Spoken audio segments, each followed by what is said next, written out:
Welcome sa hindi masyadong late service management. Aray ko. So, yun na yung intro natin. Okay na. Grabe.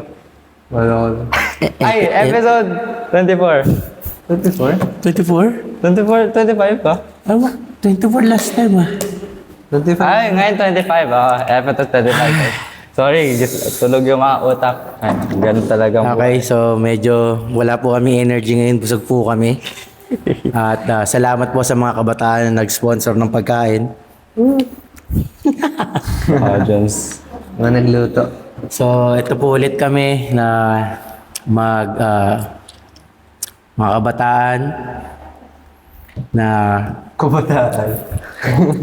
mag-aaral po ng salita ng Diyos, mag-share ng aming mga natutunan, ng aming mga naunawaan sa kakatapos lamang po na worship service. Meron po tayong mga ilang audience na nandito. Hinihintay lang namin sila umupo. At meron daw sila mga tanong. Wow, joke. Aray ko.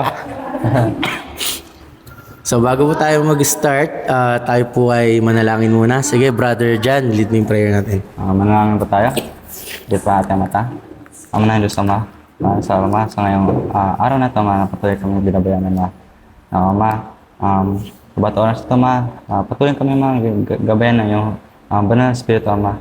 At ilayo kami, Ma, sa distraction, Ma, na pwede, Ma, dumaan dito, Ma. Patuloy niyo kami, Ma, protection na, Ma, bigyan, Ma, kalaman, Ma, sa iyong mga itinuturang at buksan niyo ang puso at isipan, Ma. Pati na rin, Ma, sa mga nakikinig at nanonood, Ma. Tulungan po kami, Ma, mas lalo lumago sa aming pananampalataya. Patuloy kami, Ma. Tignan, Ma, at protekta, Ma, sa mga oras na ito, Ma. In Jesus' name we pray. Amen. Sige po. Kamusta naman po tayo sa nakalipas na isang linggo? Nung nakaraang isang linggo, puro rally. Ngayong week naman, bagyo. Kamusta naman kayo sa panahon ng bagyo? Grabe, sarap ng pahinga. Walang pasok. Tuloy-tuloy eh. Pero yun. So pag ginamit mo yung pag sinabi kasing word na strive, ibig sabihin merong struggle, may contest. So merong ano bang ano pa ba? Endurance. May fight. Sabi nga kanina ni Sister may fight, kailangan ng endurance, then kailangan mo magtiyaga. Kaya nga dito papasok bakit sinabi ni Jesus Christ na sa pagpasok doon sa narrow gate, sa pagpasok doon sa pintuang makipot, kailangan mong magpumilit. Kasi nga, di ba, kapag pumasok ka nga naman sa isang pintuang hindi ka kasya, anong tendency ng isang tao? Mahirapan. Hindi makakapasok. Hindi ka makapasok. Di ba? Example natin, siguro naman si Lenlen, makakapasok sa pintuang bukas. Di ba? Pero halimbawa, merong pintuan na mas ano pa kay Lenlen, na hindi kasya si Lenlen. Kung ikaw ay normal na tao tapos hindi ka kasya sa pintuan, anong gagawin mo? Hindi. Pilitin. Pwede. Pipilitin mo. Di ba? Pipilitin mo. Bubukaan mo. Until na sa palagay mo, kasi yun yung meaning ng strive Kapag halimbawa, may something na ginagawa ka na parang hindi mo kayang gawin. Although hindi mo siya kayang gawin, ang unang tendency gagawin mo kasi pipilitin mo kasi. Diba? Until na it's either dalawa lang. It's either mag-success ka or mag-give up ka. Yun yung ibig sabihin ng strive. So meron talaga siyang struggle, meron siyang pain, meron siyang pagtitiis, kailangan magpursige. Yun yung meaning ng strive. Kaya nga, ano ba yun? Kaya nga yung sinabi ni Jesus Christ dito na magpilit kayong magsipasok sa pintuang makipot. Ibig sabihin, I think pinopoint out talaga ni Jesus Christ na you need to push yourself. Kasi sabi niya, di ba, in the end, sabi doon, marami ang magsisikap na pumasok at hindi mangyayari. Ibig sabihin, marami ang nagpumilit doon sa pintuan, Hindi ko na yun. pero hindi sila nakapasok. Why? Kasi hindi sila nag-strive. Ibig sabihin, hindi sila nag-push through, hindi sila nagsumikap. Ibig sabihin, huminto na lang. Tulad ng in-example ko, meron na ba kayong ginawa na bigla na lang, dahil sa palagay nyo, parang wala nang patutunguhan, bigla akong huminto? No, meron dahil Meron ba kayo?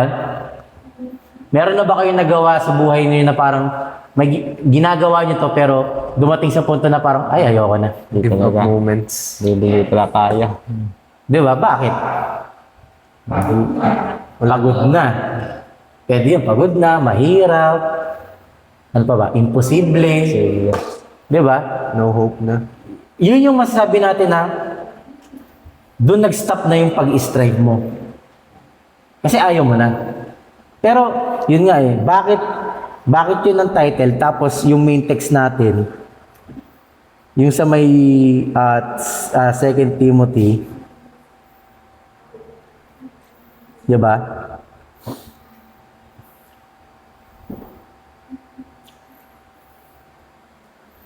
Bakit strive ang title, tapos ang text natin, yung sa 2 Timothy chapter 2 verse 15. Saan doon ang strive? Ang 2 Timothy. Oo.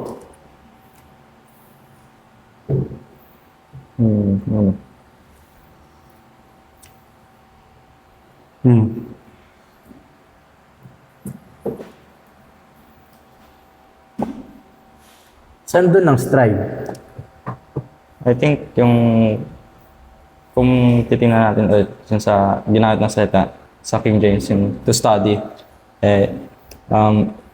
niwak to na kaganyan natin in-explain bakit kailangan nating mag-study or dinagdagan nga yun to study diligently. So, pag nag-study kasi diligently, alam ko parang hindi siya yung normal study lang, pero pag dinagdagan mo diligently, nandito yung dumadan yung pagsisikap habang nag-study kasi pinaghihirapan mo yung kung saan mo tinutukan yung pansin mo para mahanap yung or maunawaan yung gusto mong malaman or ma-study. So, Ano ba ibig sabihin ng word na diligent? Hindi ko alam eh. Sino may Tagalog dictionary sa inyo? Pagsusumikap ata eh. Pagsusumikap. Ibig sabihin ng diligent. So, ibig sabihin, pag sinabi mo kasing, yun nga eh, di ba? Meaning, yun nga eh, kasi sa English kasi sabi, di ba? Study. Sa King James, kasi tayo nagki-King James tayo. Pero pag binasa mo kasi sa Tagalog, ang sabi dito, pagsikapan mong humarap na subok sa Diyos.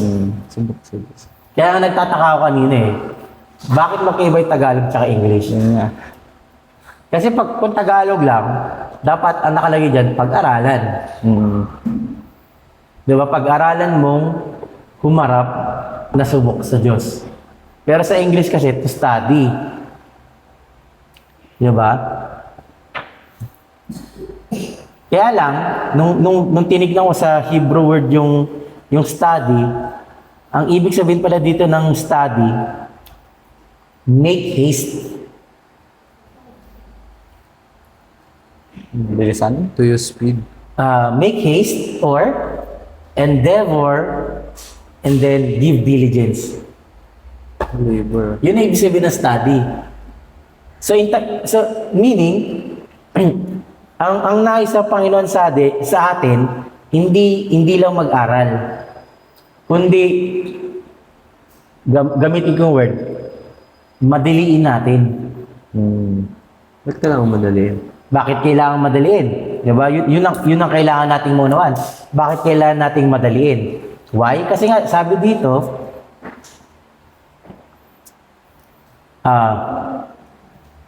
to prove yourself unto God.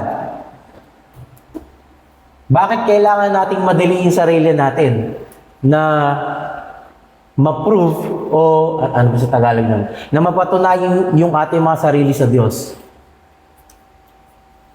Kasi di ba nakalagay dito? A workman that needed not to be shamed, rightly dividing the word of truth. Or sa Tagalog, sabi dito, manggagawang walang anumang ikahiya na gumagamit ng matuwid na salita ng katotohanan. Meaning, because as now, as believers, we are considered worker. Once you believe God, once you accept God, once you have the knowledge of God, pagkakakilala sa Diyos, you are not just a simple believer. You are also considered a worker. Because you know God na. At sabi nga dito, di ba? Dinagdag yun, tulad ng sinabi ni Brother John, attain only by diligent study. Ito yung strive na kailangan natin gawin as believers. We need to strive to know God. Paano lang ba natin makikilala ang Diyos? Word of God. Through His words. Di ba? And without the Word of God, we will never know God. Hindi natin siyang makikilala, hindi natin siya mauunawaan, anong kalooban niya, anong nais niya. And sabi doon, yung second pointers, di ba? By striving to know God, to study, to know God, gives us courage in declaring and defending the truth. Ito yung nais ng Panginoon sa atin. By studying, by striving to know God through His words, hindi lang tayo binibigyan ng kalakasan na makilala siya, para ipakilala siya, bagkus para ipagtanggol din yung katotohanan. You can defend the truth. And ito yung reason kung bakit kailangan natin mag-strive and why we need to strive. Kasi right now, especially right now in these last days, I think lalo na sa mga nangyayari sa atin sa mundong ito, ang hirap malaman ng katotohanan. Right now, sa nangyayari sa country, sa bansa natin, Baba ang presyo ng fishbowl. 'di ba? Sa mga nangyayari sa bansa, hindi lang sa atin, hindi lang sa country natin. Sa iba pang mga bansa, may mga nangyayaring problema, may nangyayaring mga struggle, Evolutions. but the point is, are they seeking God? Kasi example na natin yung dito sa country natin. Ano bang problema ng bansa natin? Gobyerno. Gobyerno. Bakit? May buhaya daw. May bahay daw, May may- nag-respond, may buhaya daw. So, anong solusyon? Patayin. Protesta. May nagsasuggest ngayon, di ba? Sabi nga ibalik daw yung bitay. Bitay. Oh. The penalty. Yeah, death penalty. Oh. May isa naman nagsuggest, sabi, piso man ang nakawin mo, o bilyon, o trilyon, dapat bitay agad. Agree ba kayo doon? Mumupit pa ako 1 piso, mamatay na ako. Tanungin natin yung mga audience. Oh. Tanungin natin yung mga kabataan. Ano lang, Nangupit naman. agree ba kayo dun sa favor ngayon na gustong ibalik ang death penalty? And why? Bakit? Bakit, Brother Joram? Bakit yes? Para hindi nakaulit yung mga ginagawa niyo. So, para sa'yo, Para matakot. okay, ulitin ko yung context, ulitin ko. Pag nagnakaw ka daw, piso man, or kahit piso ang nakawin mo, or billion or trillion, dapat bitay agad.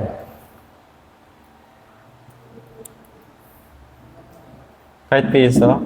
Yun ang Grabe. sinasabi ng isa. Kasi total, ibabalik naman daw yung bitay na, dapat ganun na. Bitay daw agad. Kasi 'di ba? Ewan ko kung nabalitaan 'yon.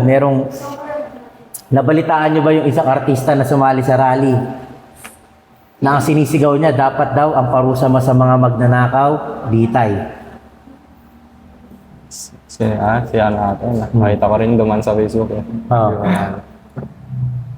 Sabi ni Joram, Pabor. yes daw. Pero yun nga, may nagdagdag ang sabi niya, okay, kung bitay ang parusa sa magnanakaw, dapat ang nagnakaw ng milyon, ng bilyon, tsaka piso, bitay din dapat. Okay lang. Okay.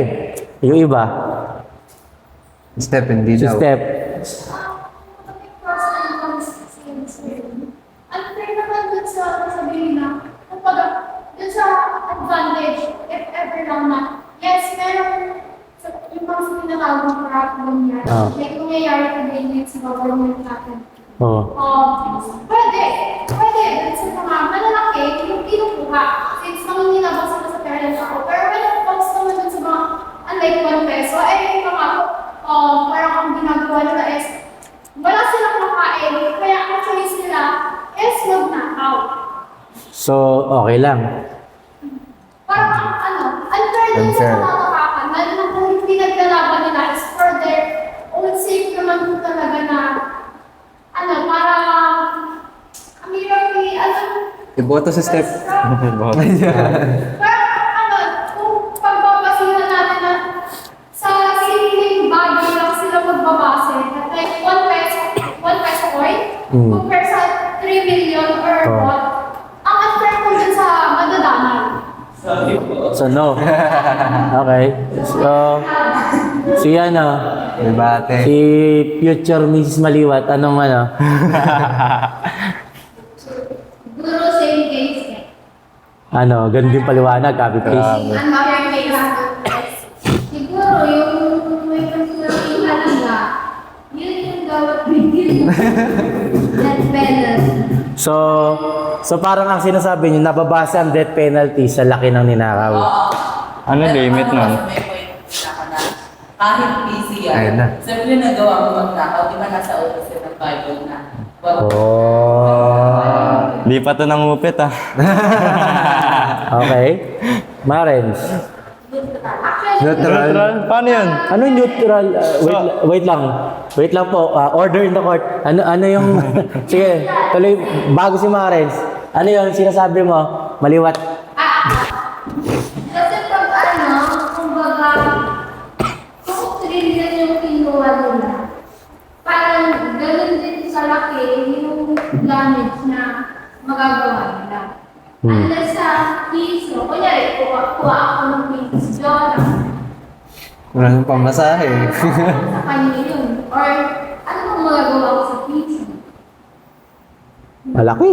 Sobrang Malaki, kung walang piso, hindi yan walang lima. Okay, so... Nagsisimula ang number. Di ba sa puso?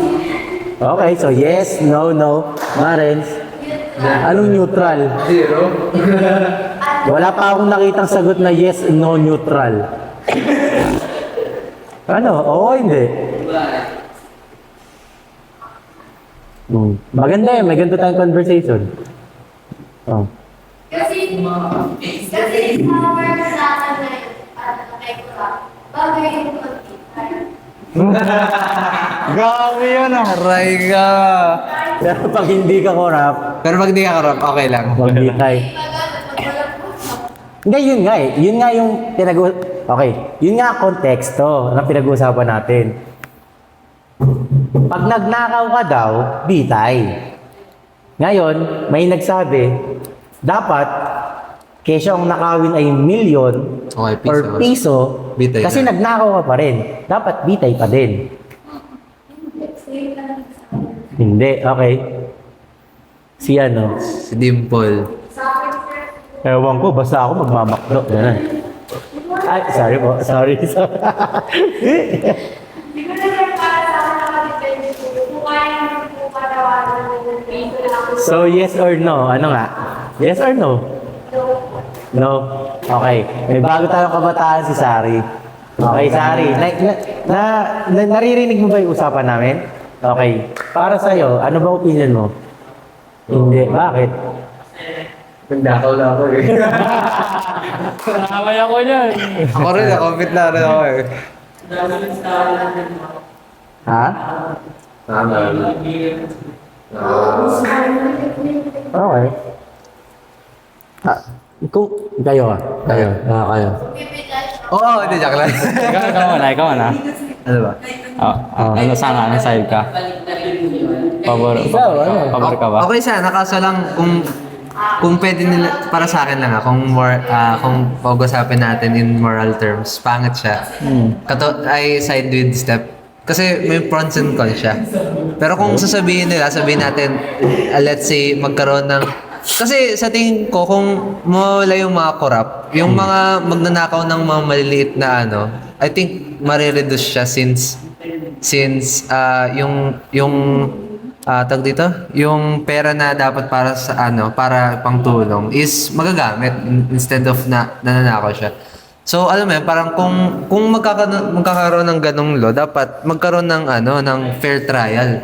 Diba? Sabihin natin, nagnakaw ka, dapat magkaroon trial pa rin. So parang makita kung hindi, kasi yung pangit yung nagnakaw ng piso, yung pala na frame ka lang, diba? So bitay ka agad. So unfair siya. Parang ganun siguro sa akin eh. So Kasi- ano nga? Yes or no? Ay, hindi. Same ako. Kasi, una sa, napaka-unfair niya. Kunya, i-compare na natin siguro sa kasi masyadong naatat eh. Pero, di ba yung nagkaroon tayo ng problema kay dati nating si Pangulo. Yung mga pinapatay niya, mga drug users. Eh, ang problema doon, halos ng lahat na siguro na naidamay niya ay Inosente, oo. Kasi bakit? Nakakita sila na drug user sila, although hindi. With the proper evidence. Kaya doon nagrason na mas imbes na madaming mamatay na drug user, mas madaming na mamatay na inosente. Parang ganun siguro yung maging outcome kung i-implement natin yung ganung klaseng penalty. Kasi halos pwede mo nang pwede mo i-accuse eh. Without kahit siguro, ewan ko lang, pag Okay. Iba naman kasi yun eh. Yung kaya may Accused naman evidence. kasi. ayun nga. Oh. Parang pag napatunayan na nagnakaw ka, baka pwedeng dun na yung agad-agad na. Yun ang inano natin with the benefit of a doubt na talagang guilty. Oh. Yung tito ko'y guilty. Oo. Alam ka naman Okay. pumatay ka nung hindi. Pero gano'n may siguro hindi pa rin kasi kung unfair kasi siya lalo na sa mga taong hindi ko lang sasabing justifiable siya pero siguro dahil sa nararanasan nila nagagawa ng ganitong mga bagay na to. Katulad na siguro sa mga mahirap, diba? Or mga walang maayos na trabaho, hindi na bibigyan ng tuunan ng pansin. Nagre-result kasi sa pagnanakaw, diba? Para lang ma-sustain ang pamilya nila. Pero yung talagang malaking ninakaw, para lang siguro pakinabangan nila yung Bumili pera. ng payong. Oo, bumili ng kotse, bahay. Ayun, pwede natin sabihin maganda yun para sa kanila kasi sa pagnanakaw pa lang nila maisip mo parang pumatay na rin sila, di ba? Grabe yung imbes na para sa bayan ginagawa nilang entertainment nila sa sarili. So, Tatakbo ka ba? so para sa akin hindi. Tatakbo ka? Hindi ako natakot. What? Siguro para sa akin, ang sagot ko dyan, yes ako. Bakit? Of course. Like it. Kung may isa batas yun, meaning, pinag-isipan ng maayos, and for me, that shows justice kasi. Fairness kasi. Kasi ang nangyayari kasi, tinitignan kasi natin based sa ginawa eh. Sa laki. Oo, sa merit, sa crime na ginawa. May rason. Tinitimbang natin. Wherein, if we look parehas, Pares lang. nagnakaw pa din. Kaya lang, titingnan natin yung reason. So, ibig sabihin, pupunta tayo sa, ang tawag doon? Moral. Hindi na tayo magbe-base sa law. Kung hindi tayo magbe-base sa law, hindi tayo, kumbaga, ano ang tawag doon? Magiging magulo ata. Magiging magulo na tayo. It means, wala tayong sariling justice system na solid. Pwede ba lang sirain ang mabilis na... Oo. Kasi kung yun pa lang ang reason, di ba? Kung i-base natin sa ginawa lang na, yun nga, example natin, halimbawa, nagnako ka out of pangangailangan mo. Titignan mo na siya, uhusgahan mo na yung ginawa niya based dun sa ginawa niya. Hindi mo na titignan yung batas. So, ibig sabihin, mag-bypass ka na sa batas. Ibig sabihin, hindi, yun nga, pagpapakita na yun na, Compromise ata. yan, nagko-compromise na tayo sa batas, hindi natin sinusunod ang batas, walang solid justification system sa Pilipinas. Wala yung fairness. So, kasi doon papasok yun na hindi na tayo magtitiwala sa batas. Ibig sabihin, we can make our own rules, we can bend it. Maging outlaw yung Philippines. Oh, ang magiging mangyari tuloy, hindi tayo, ang tawag doon sa word na yun, hindi tayo magiging civilized. Kasi nagkakaroon tayo ng order dahil sa batas. And I think, for me, that's a yes. Of course, sad, nakakalungkot na kung may mapatunayan na nagnako dahil doon. Di ba? That's sad. Pero I think, it will show na solid yung justice system ng Pilipinas. Pero again, bakit tayo doon pumunta? Bakit napunta tayo sa topic na yun? Kasi diba pinag-usapan natin, ganun yung nangyayari sa Pilipinas. And isa yun sa mga solusyon na nakikita nila. Para maging maayos ng Pilipinas, isa sa mga solusyon is yun nga, yung batas na yun. Pero, pag halimbawa, yung batas ba na yun is nangyari, magiging maayos ba ang bansa? I think hindi. Bakit? Kasi, dyan, tulad nung pinaliwanag nung isang kapatid natin, magkakaroon ng power struggle dyan. Yun nga eh. Doon papasok ngayon yung mga halimbawa, nagnako ng pagkain dahil kailangan, magkaaklasan na yung mga tao. Doon nila sabihin, ay, nagawa niyo yun out of pangangailangan, out of ano. Oh. So dahil ba doon, hindi na susundin yung batas? Gulo na naman. Di ba? And I think, yun yung reason bakit ganun yung nangyayari sa bansa natin. And this is the reason also bakit sinabi ng salita ng Diyos ngayon sa atin, we need to strive to know God through His words. Why? Because only God can help our country. Only God can restore our country. Hindi anumang batas. Which is the problem ngayon. Yun ba ang ginagawa ng mga tao? Are they striving in seeking God? Hindi. And I think ito yung reason bakit sabi ng Panginoon sa atin, we need to strive in knowing God. Kung bakit tayo minamadali. Kasi ganito na yung nangyayari ngayon sa mundo. Halos lahat ngayon, gumagawa ng sarili nilang paraan para maayos yung nangyayari sa kanila, sa bansa nila, sa gobyerno nila. Pero ang nais lang ng Diyos sa atin, we need to strive to prove ourselves before God. Meaning to sabi pa nga dito eh, diba? To fight our way to know God. Kasi ngayon, di ba, ang dami nagpapakilala na alam nila ang Diyos, kilala nila ang Diyos. Ewan ko, alam niyo ba yung nangyari na September 23? Nabalitaan niyo ba yun? Anong date yun? Anong araw yung September 23? Rally. I think hindi rally yun. Kayo May rally. Pagkalatan Ano ba kayo. Anong date ngayon? 28. 28, Wednesday? Wednesday. Tuesday, Wednesday, yung 23. Tuesday. Nabalita sa buong mundo na nung Tuesday rapture.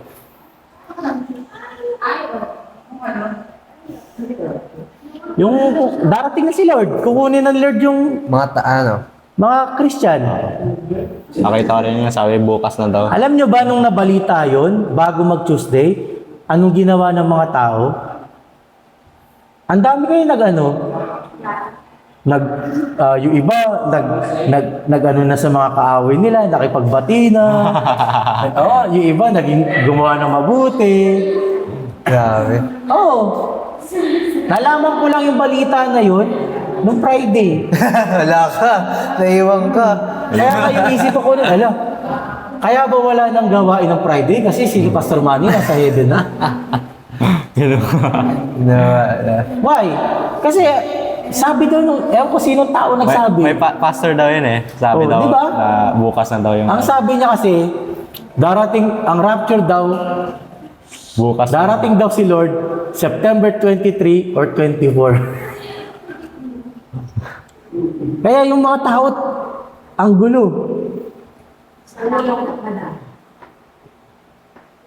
And I think this is the reason why we need to really deep dive in the Word of God. Kasi marami nagpapakilala ngayon, kilala nila ang Diyos. And if we are not going to be prepared, may ililigaw tayo. Malis tayo maloko. Madali tayo maloko. Kaya pala study. Diligent to study. Kasi sabi doon, di ba, we need to, kaya nga sabi dito, di ba, may 3 pointers, di ba? Yung unang pointers na binigay sa atin, strive to present yourself approved to God. Sabi doon, ang binigay na verse is Romans chapter 14, verse 12. Sabi dito, kaya nga, ang bawat isa sa atin ay magbibigay sulit sa Diyos ng kanyang sarili. Ito yung pinaliwanag ni Pastor Manny kanina, di ba, na sabi dito sa English kasi, every one of us shall give account of himself to God. Meaning, darating daw ang panahon na ang bawat isa sa atin ay haharap at magbibigay sulit sa Diyos ayon sa kanyang sarili. Anong ibig sabihin nun? Kumbaga parang lahat tayo isa-isang haharap sa Panginoon. And parang tulad nung parang pinag-usapan natin, we are going to rest our case before God. Our own case. Meaning, magkakaroon ng evaluation. And sino i-evaluate? Tayo. And sino ang mag-evaluate? Diyos. Mali. Tayo pa din. Ay, tayo nga magpe-present kasi kailangan mo natin tignan bago natin present. Okay. Kaya nga sabi dun ang bawat isa sa atin ay magbibigay sulit sa Diyos ng kanyang sarili. It means each and every one of us will present his own. Shucks. Why? Parang strive ng competition Di ba? for our world. And I think itong verse na to, it talks about our yung kumbaga judgment time before God. If we are worthy, if we are, sabi nga sa Timothy, if we are approved to God. And bakit tayo haharap?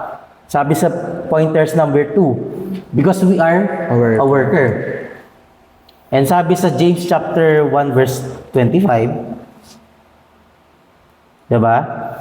Ngunit ang nagsisiyasat ng sakdal na kautusan, ang kautusan ng kalayaan at nananatiling gayon, na hindi tagapakinig na lumilimot, kundi tagatupad na gumagawa, ay pagpapalain ng taong ito sa kanya ginagawa.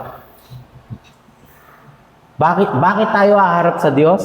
Because we are a worker, a worksman sa harapan ng Panginoon. And as a worksman or a worker of the Lord, pag sinabi mong worker, meron kang Agad. work. Gawain. And paano ka magiging worker ng Diyos kung wala kang work?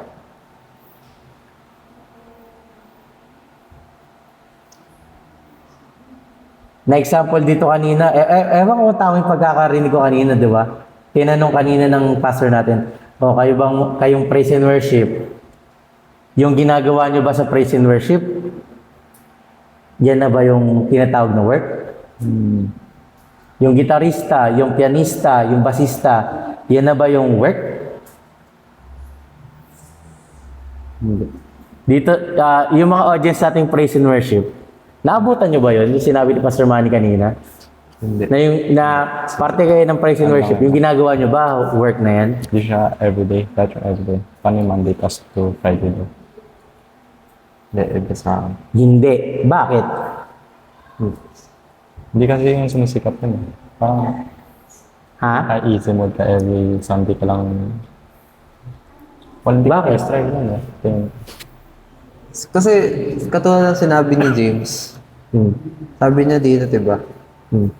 Ngunit ang nagsisiyasat ng sakdal ng kautusan ng kalayaan, na nanatiling gayon, ay hindi tagapakinig na lumilimot, kundi nakapagtupad ng gumagawa. Okay.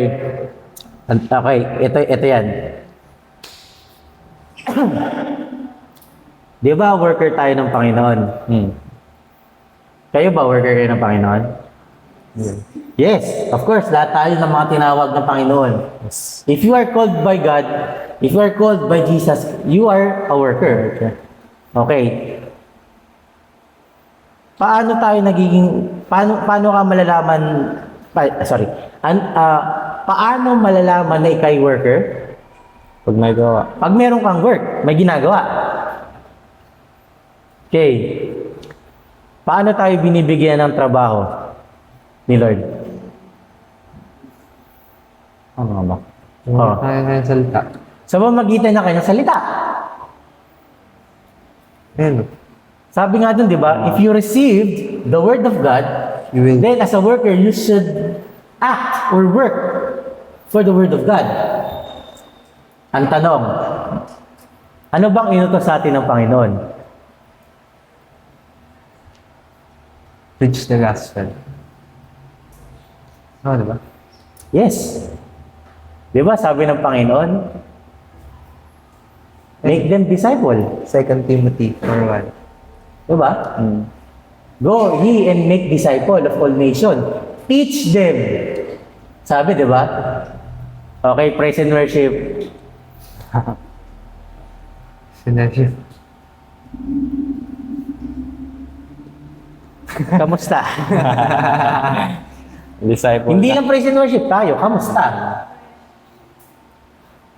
Ito, sa prosper ng disciple. Wala pa. Kasi kung ang sinabi, ewan ko pero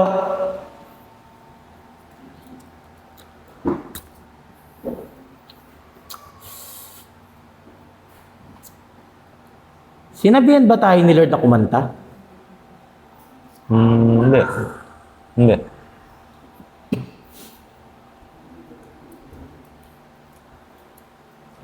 Praise and worship. May sinabi na ba si Jesus Christ na kumanta tayo? Wala. Hindi ako sure eh. Hindi ako sure. Hindi ako sure. Parang may verse na. Hindi ko sure. First thing parang hindi ako. Or sa buhay ni Jesus Christ, may naalala ba kayo sinabi niya na kumanta kayo? Ayun, wala.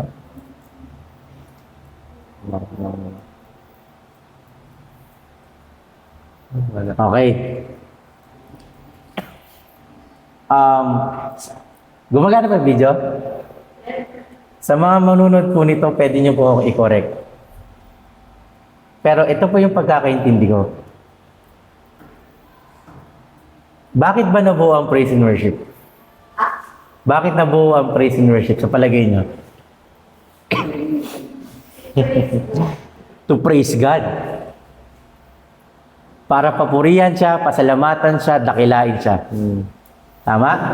Yes. Okay.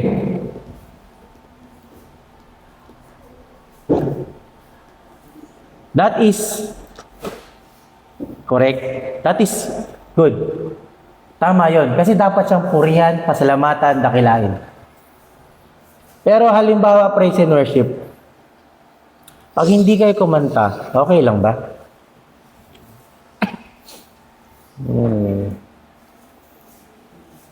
Okay lang? Sa tingin ko okay lang. Praise and worship, okay lang ba? Oo, kumamit. Ayo, okay lang. Okay lang. Sa tingin ko. Bakit? Kasi kung praise is meant to worship God and give thanks, hindi lang naman pagkantang way para pasalamatan siya. Diba? Or Ayan. parang hindi lang pag-worship ang way para, hindi lang pagtugtog Para- ang way para masalamatan siya. Para sa akin, hindi. Kasi, hindi, dapat lahat, hindi siya okay na hindi ka kumakanta kasi sa tingin ko pag pinapupurihan mo siya, no? Pag nandun na yung chance, gagawin mo yun eh. Para mapurihan siya, hindi ka pa siguro maghahanap ng other ways. Kasi open siya eh. Parang, it's given na you could praise Him. So, ba't di mo gagawin ngayon? Parang ganun lang sa akin. Kaso, hindi. Kasi So, gagawin ang tanong ko, okay lang? Oo, hindi. Hindi. Okay. Ang Diyos ba kailangan ng kanta natin? Ang Diyos ba kailangan ba niya na yung boses natin? Hindi. Hindi. Hindi. Kahit hindi tayo kumanta, okay lang sa Diyos. Hindi kailangan ng Diyos ang boses natin. Lalo nang hindi kailangan ng Diyos ang tinig natin para kantahan siya. Why? Kasi Diyos siya. Lahat na nasa Kanya na. And also, Kahit na hindi tayo kumanta, may kakanta para sa Kanya. angels. Yeah. Pero, Sarili siyang praise of may sarili siya. May na-demote. Sabi nga di ba? He's the source of everything. Ibig sabihin, may sarili. Kaya nga meron siya sariling glory. Hindi niya kailangan na papurin natin. Kaya tayo umaawit kasi sinasamba natin siya. Pagpapakita yun ng pagsamba, ng pagrespeto, paggalang, ang pagpapakita ng kapangyarihan niya. Pero, as a worker, ang nais ng Diyos sa atin, ipakilala si Jesus Christ. Totoo. Kasi yun lang ang, I think, pleasing sa Diyos. That's why, di ba, alam ko, narinig nyo na to. Ilang beses nyo na narinig. Sino lang ba ang paglilingkod na tinatanggap ng Diyos? Kay Kristo. Si Jesus Christ lang. Kaya nga natanong ko sa inyo, di ba, si Jesus Christ ba nag-praise and worship?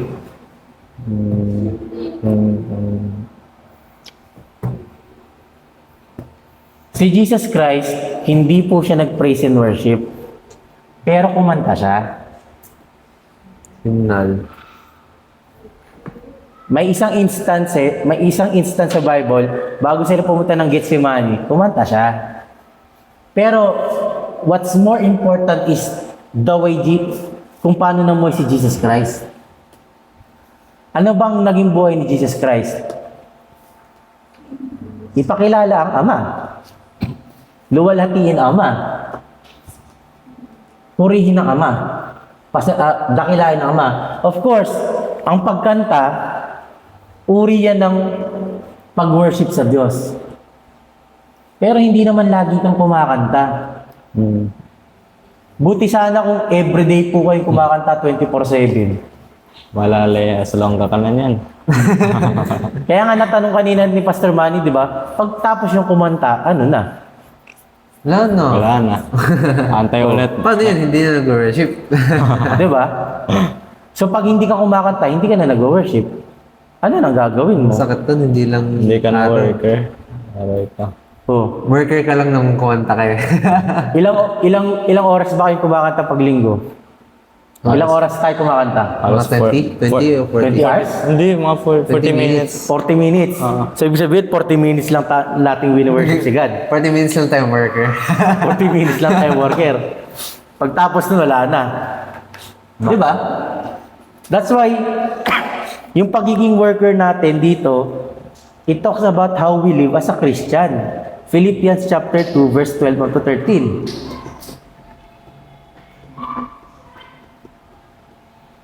Kaya nga ang isang mananampalataya, kailangan yung buhay niya, chine-check din niya.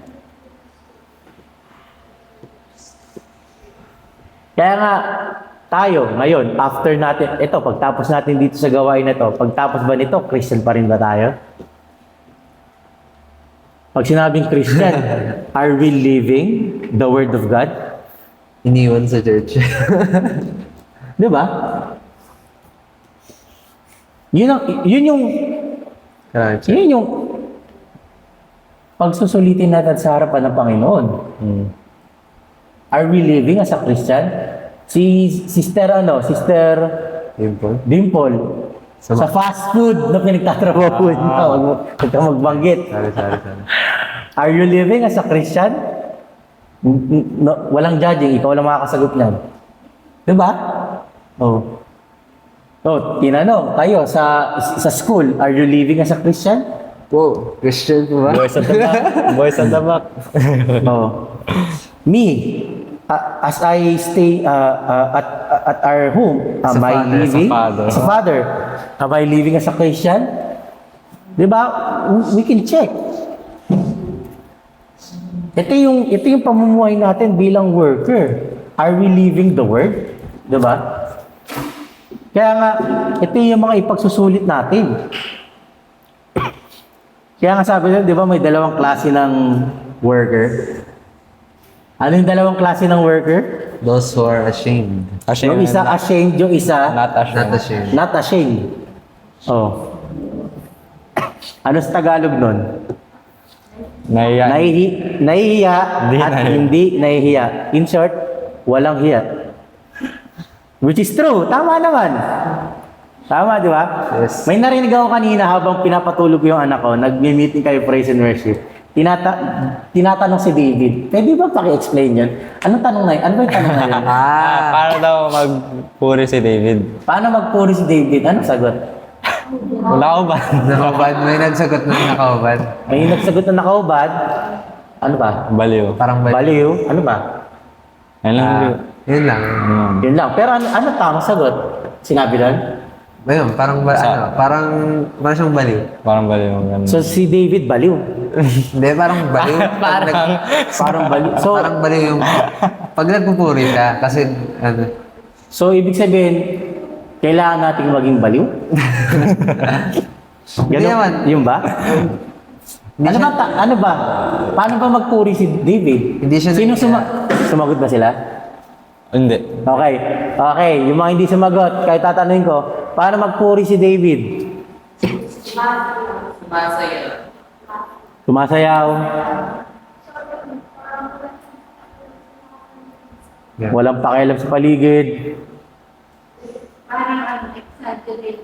Exaggerate. Ano yun sa Tagalog? Okay. Okay. Okay. Overreact. Ikaw, hindi siya praise and worship. Wala na. Di ba? So in short, ano dapat ang ugali natin? Okay. Okay. Okay? Walang hiya. Walang hiya. Iya. Kasi pag, sorry pag sinasabi kasi yung word na parang walang hiya, parang ang sakit sa tenga, di ba? Kapal. Parang ano ba siya? Parang curse ba siya? Curse word? Hindi. Parang hindi na. Parang, Hindi naman, pero Parang ano siya pag- eh. Hindi siya- discriminate lang. Sorry Parang hindi siya mura, pero hindi Ah, siya mura. masarap pakinggan, di ba? Naka-offend minsan. Parang ano na siya eh. Nakaka-offend ba yun? Oo, sa iba. Sa tingin ko. Kapal na mukha mo. Ganun, no? Hindi, walang wala, hiya. wala ka. Ano Walang ang hiya meaning ka. ng walang hiya? Kaya, wala. Yung hiya mo, wala. Walang hiya. Hindi ka nahihiya kayo. Di ba? Yun talaga yung word Ah, eh. Hindi sa ka tingin- nahihiya kahit kanino. Yung, kasi para sa kanila, disrespectful yun eh. Parang, Di ba? Yun ang meaning ng walang hiya, di ba? parang wala kang respeto ganun. Oo. Parang ganun yung... Babalik tayo doon sa dalawang klase ng worker. Ayan. Nahihiya at walang hiya. Saan ka doon? Aray ko. May ano pa tayo. Kung iintindihin natin yung wording ng sanlibutan, parang pareho silang masama. Di ba? Yung isa nahihiya, yung isa walang hiya. Pero kung Negative. iintindihin natin mabuti, di ba? Pag sinabi ko mo kasing worker ka na walang hiya, ibig sabihin, hindi ka na, yun nga, wala ka ng pakialam kung ano ang tingin ng tao sa'yo. Just like David. Kaya nga si David po, totoo yun, si David, nung nag-worship sa Panginoon, sa sobrang gaslaw niya sumayaw, nakikita na yung ari niya, yung puwet niya, kasi wala siya short. Mahabang damit lang yun, mahabang dress. Pero bakit niya ginagawa yun? Kasi wala na siyang pakialam kung anong tingin ng tao sa kanya. Ang importante, ginagawa niya yun para sa Panginoon. So, yun ang worker na dapat maging tayo. Walang hiya ba tayo mananampalataya? Di ba? Yun ang kailangan natin i-check. Pag sinabi mong walang hiya kang mananampalataya, it means you don't care ano nang tingin ng sanlibutan sa'yo. Basta susundin mo yung sinabi ng salita ng Diyos. You will obey it. Kasi, ganun mo sinasampalatayanan ng ang Diyos. Ganun ka nananalig sa Panginoon Hesus. Dito, medyo guilty tayo. Aminin na natin, minsan talaga, mas mataas ang porsyentong nahihiya tayo na ipakilalang Kristiyano tayo. Sa totoo lang. Minsan nga tayo-tayong Kristiyano na, nagkakahiyaan pa. Aray ko. Oh. We are not judging, ha? Hindi natin ginajudge ang isa't isa. Pero match-check natin yung sarili natin. Sample. Tayo na magkakasama. Pero minsan nagkakahiyaan. Sino maglilid ng prayer?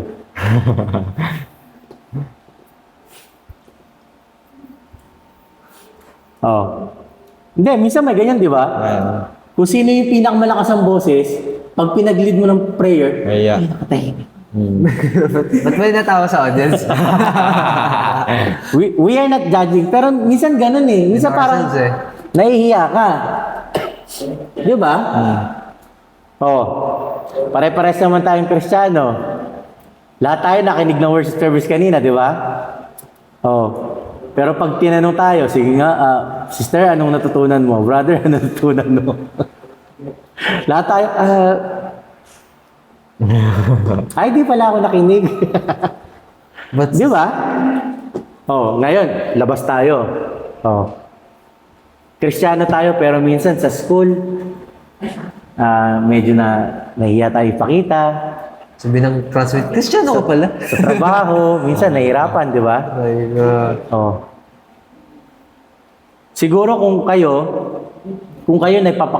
naipapakita nyo na Kristiyano kayo sa labas, sa church, sa school, sa trabaho, praise God. Saludo ko sa inyo. Kasi ako, hanggang ngayon, minsan nakikita yung sarili ko, nahihiya pa rin. Minsan nakakahiya. Tama.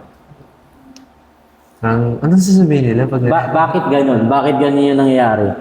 Kasi wala tayong strive.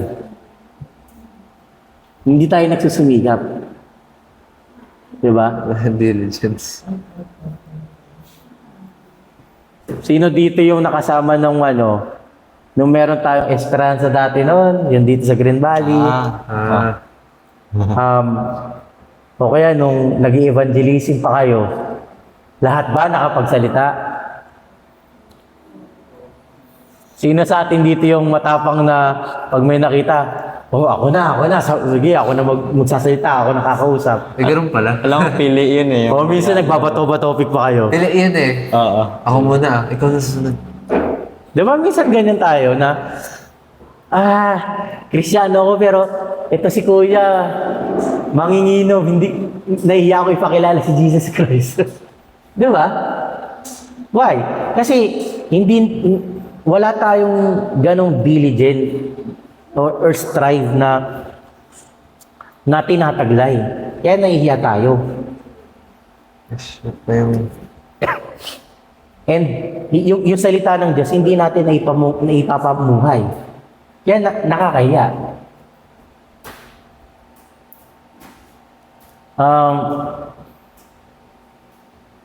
Ano bang ano? Siguro naman, alam niyo naman kung anong nangyari kay Jesus Christ, di ba? Nung hinuli si Jesus Christ. Di ba? Nung hinuli si Jesus Christ, yun ang nakakahiyang pangyayari sa buhay niya. Why? Kasi, pag ipapako ka sa krus, ikaw magdadala ng krus mo. And habang papunta ka sa lugar na pagpapakuan sa'yo, maraming taong nanonood sa'yo. Kaya nga, Ako bad ka lang nun, diba? nung time ni Jesus Christ, kapag ipapako ka sa krus, nakakaya. Pinapahiya. And yun nga, worse nun, nakahubad ka. Habang carry ba nila, nakaubad sila or hindi? We don't know. Pero sabi doon, nakahubad ka. Kasi, yun ang purpose nun ipapahiya ka. Eh tayo, hindi pa tayo napupunta sa ganun, di ba? Nahihiya na tayo kagad. Kaya nga, I think ito yung wake-up call sa atin, Lord, na habang nangyayari yung ganito sa lugar natin, sa mundo natin, kailangan talaga na magkaroon tayo ng strive na makilala siya. And then, yung mga words na natatanggap natin sa Kanya, we need to accept it. We need to live by it. So, If we call ourselves Christians, and ang meaning ng word ng Christian is the one who follows Christ. Ibig sabihin, hindi ka lang sumusunod. Kung ano yung ginawa ni Jesus Christ, ginagawa mo. a worker. Yun ang maging buhay dapat natin. Kaya nga, as a worker, ang trabaho po natin, nasa labas ng church. Yung mga paglilingkod na ginagawa natin dito sa loob ng church, hindi counted. Aray ka. Di ba, nasabi ni Sir Darius yan sa atin? Ano ba ang worship service? Di ba ang worship, yung ginagawa mo sa loob ng church? Ano yung service? Yung ginagawa mo sa labas ng church. It's the way you live the Word of God outside the church. That's our service. And then, sabi dito yung pangatlong pointers, di ba? Rightly dividing and applying the word makes one approve. Wrongly dividing and applying the word makes one condemn. 2 Peter chapter 3 verse 15 to 18. Basahin nga po natin. Ito, Peter. Sabi dito,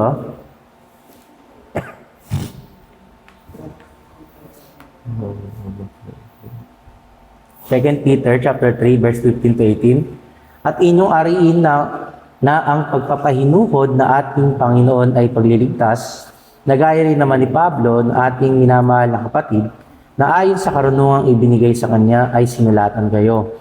Gayon din naman sa lahat na kanyang mga sulat, na do'y sinasalita ang mga bagay na ito, na do'y may ilang bagay na mahirap unawain, na isinisinsay ng mga di nakakaalam at ng mga walang tiyaga, na gaya rin naman ang kanilang ginagawa sa ibang mga kasulatan, sa ikipapahamak din nila. Kaya nga mga minamahal, yamang nalalaman na ninyo ng una ang mga bagay na ito, ay magsipag-ingat kayo. Baka kung mga ligaw kayo sa pamamagitan ng kamalian ng masasama, ay mahuhulog kayo sa inyong sariling katyagaan. Katapat magsilago kayo sa biyaya at sa pagkakilala sa ating Panginoon at tagapagligtas na si Jesucristo. Sumakanya nawa ang kalwalatian ngayon at magpakailanman siya nawa. Dito, di ba? Ngayon sinabi dito, if we rightfully divide and apply the word, it makes us approve, make us approve to God. While wrongly dividing and applying the word makes one condemned. Bakit? Ibig sabihin, if we do not understand the word of God, baka ikapahamak natin yun. Like yung mga nangyayari ngayon, yun nga, di ba?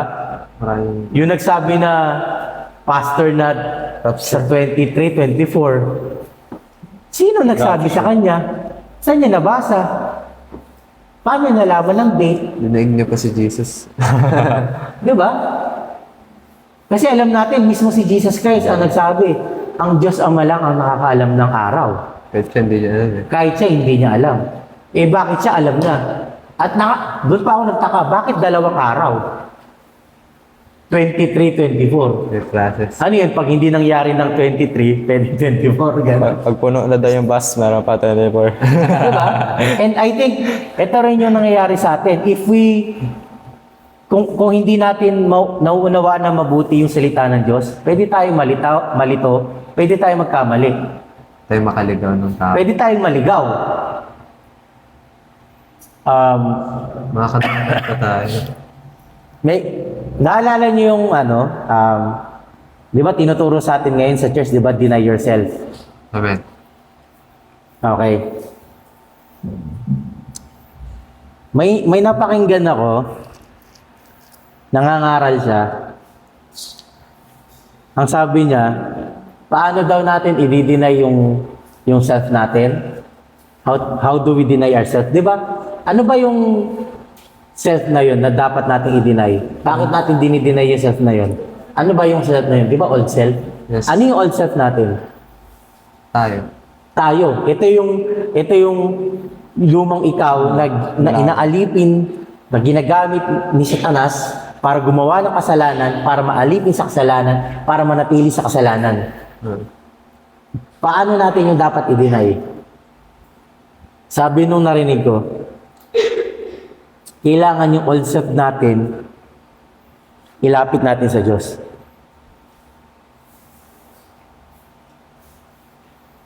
Di ba? Sarili natin yun. And bakit natin nilalapit sa Diyos? Sinabi ba ng Diyos? Ngayon nga, hindi nga natin malapit kasi wala nga tayong connection sa Diyos eh. Di ba? Which is wrong. Kasi hindi na yung process tayo yun.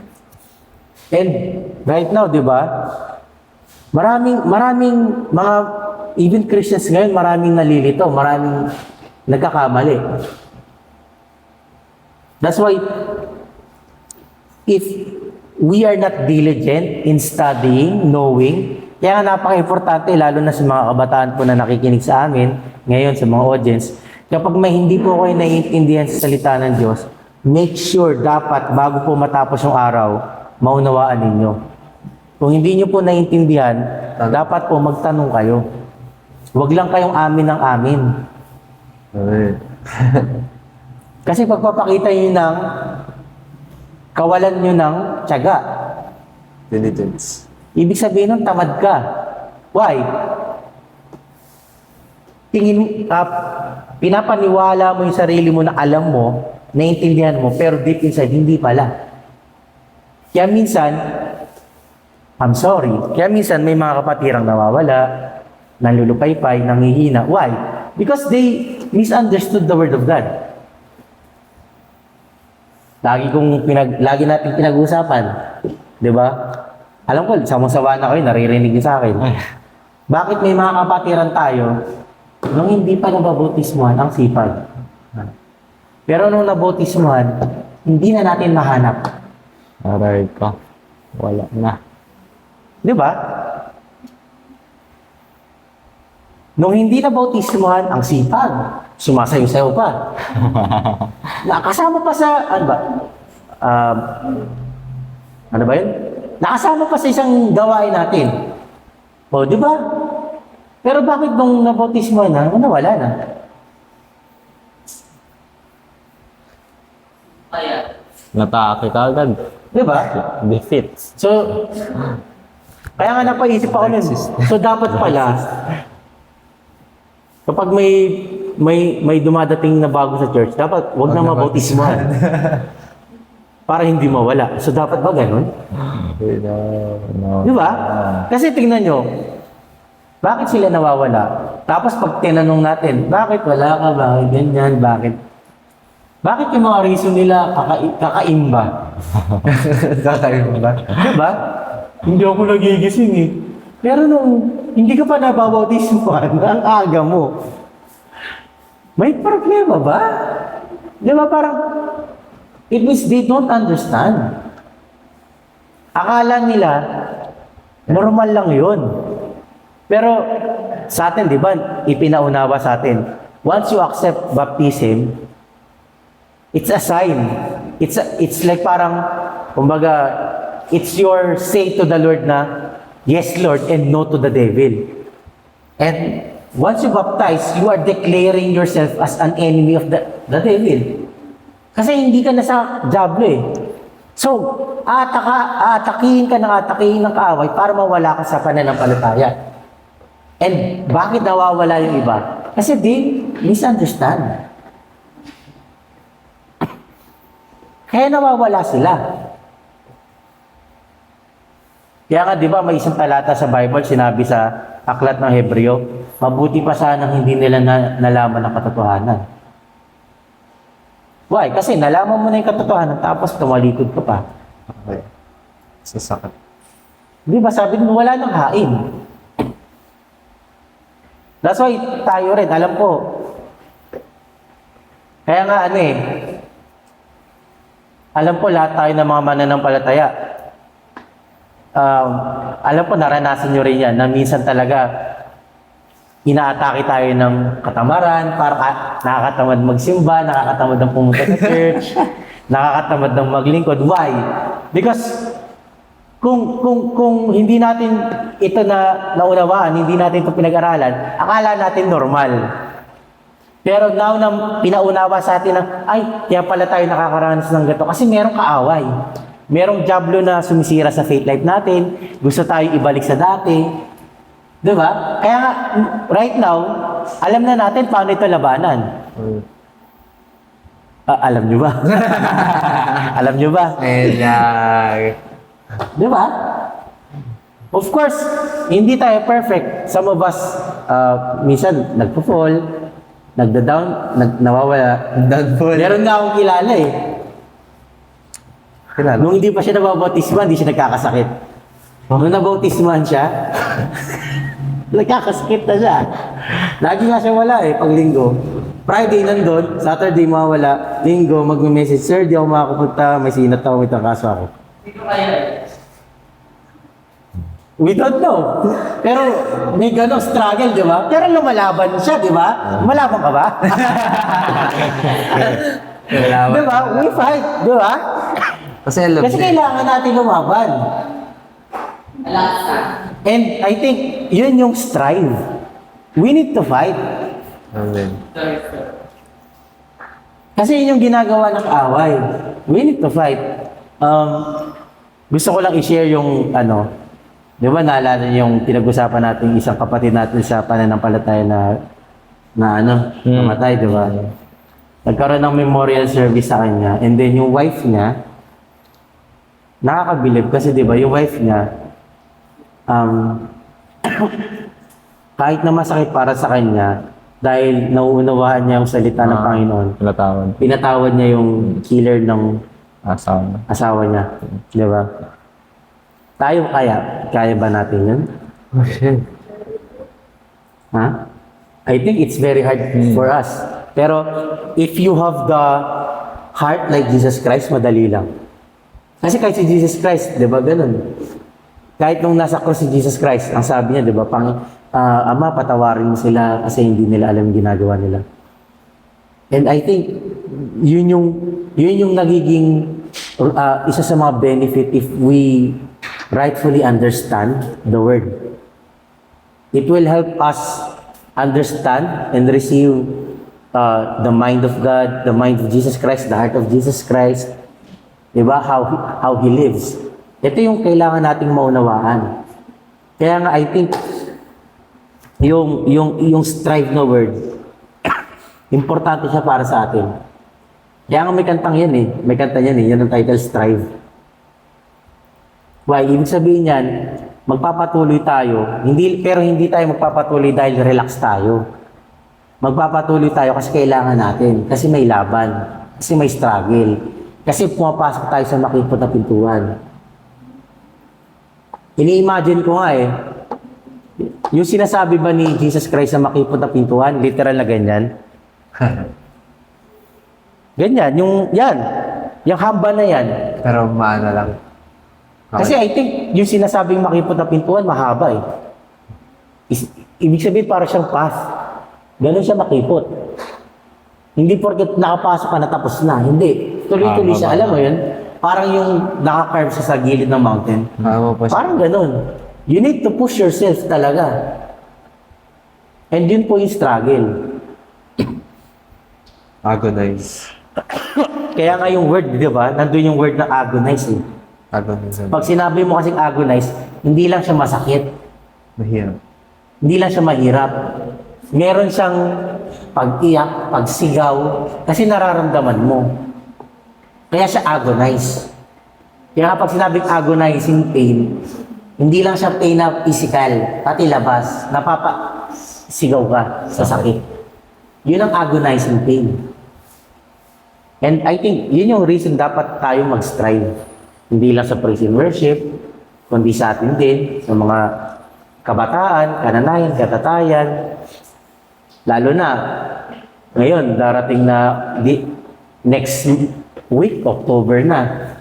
Oh, eto na yung busy season natin kasi October, end ng October, meron tayong Thanksgiving. And then, I don't know sa November. Tapos yung mabigat na, hindi naman mabigat, yung big event natin sa December, which is yung Family camp. family camp / pastors camp. January. Anniversary. Lahat ba makakapunta? Lahat ba kayo pupunta? Ikaw, ate, pupunta ka ba? Naku, nag-isip pa. Dapat hindi ka na nag-isip. We need to go. Kasi ministry yun. Gawain yun ng Panginoon. At dahil gawain yun, worker ka, kailangan pumunta ka. We need to fight. Alam ko, struggle. Kanina, tinanong ko magkano ang entrance natin, magkano ang kailangan natin ipunin. 2,000. 2,000 per head. Oh. Okay.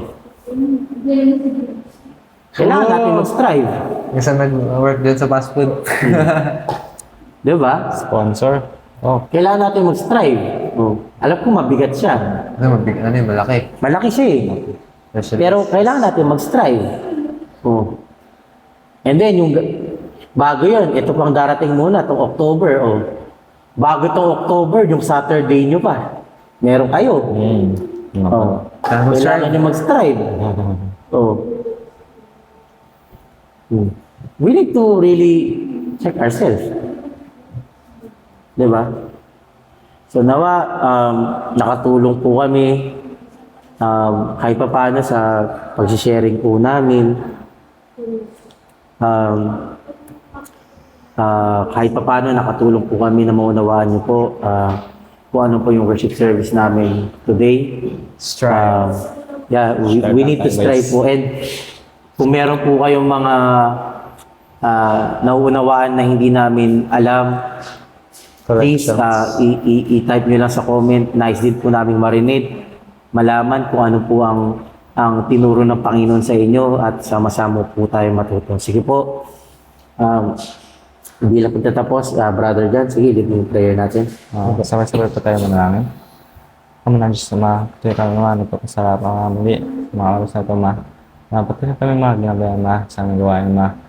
Tulungan niyo kami, ma, na patuloy, ma, sa hanggang sa sa paparating naman din ko ma na patuloy na ito ginagawa ma. At patuloy niyo rin kami ma, tulungan ma, buksan ang aming mga puso ma, gusto ma, sa mga itong bagay ma. Tulungan niyo kami ma na magtyaga ma, pagsikapan ma, lahat ng mga bagay ma. Gaya nga po ng yung sinabi ko din nga ma, na patuloy lang ma, na bilang isa magagawa ma.